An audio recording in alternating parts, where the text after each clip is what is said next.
오늘은 미국에서 만든 소련의 체르노빌 원전 사고 드라마 체르노빌에서 방사능에 피폭된 사람들의 모습을 보면서 진짜 드라마처럼 되는지 알아보도록 하겠습니다. 크게 두 가지를 준비했는데 바로 시작합니다. 1. 맨몸으로 강력한 방사선을 맞으면 즉시 사망할까? 드라마 체르노빌에서 방사능이 처음 유출되었을 때 직원들은 원자로를 확인하러 직접 맨몸으로 갑니다. 그런데 원자로로 가는 문을 여는 순간 온몸에서 피가 나오기 시작합니다. 이미 방사선에 피폭되었지만 문을 열면서 더 많은 방사선으로 피폭된 상황인데, 사실 아무리 대량으로 방사선을 맞는다고 해도 그 즉시 몸에서 이상이 느껴지거나 하지는 않습니다. 서서히 피부가 괴사하고 장기 조직들이 파괴되면서 일주일 안에 온몸에서 피가 나오기 시작합니다.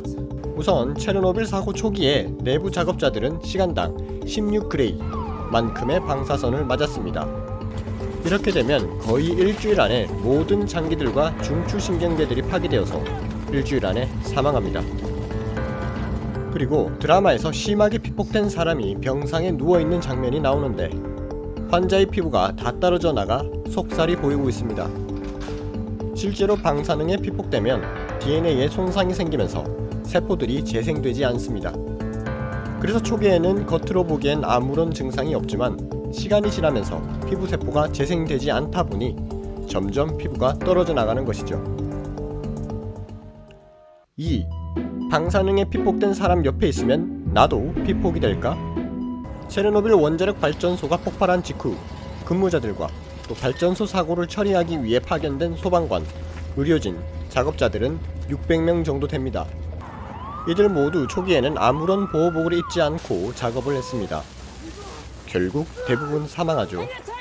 이 사람들은 사망하기 전까지는 모두 병원으로 후송되어 치료를 받았습니다.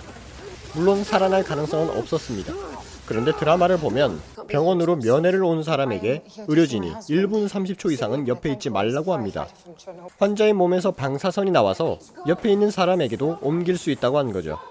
또 드라마 속에서 임산부가 방사능에 피폭된 사람 옆에 있다가 피폭되어서 아기가 죽었다는 내용도 나옵니다.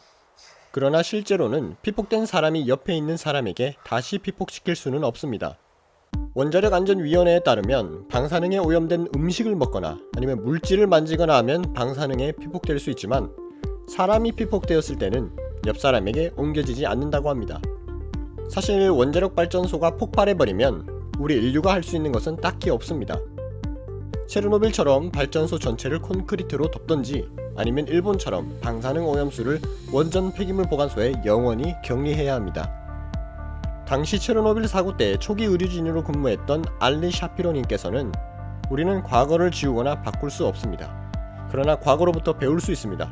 당시에는 방사능에 대해 잘 몰랐고 두려움에 숨기기 급급했지만 만약 또다시 핵발전소 사고가 발생한다면 이제는 두려움이 아니라 과학을 기반으로 해결해 나가야 한다고 말했습니다. 사고가 나기 전에 사고가 안 나도록 시뮬레이션을 돌리면서 대비하는 것이 좋겠습니다.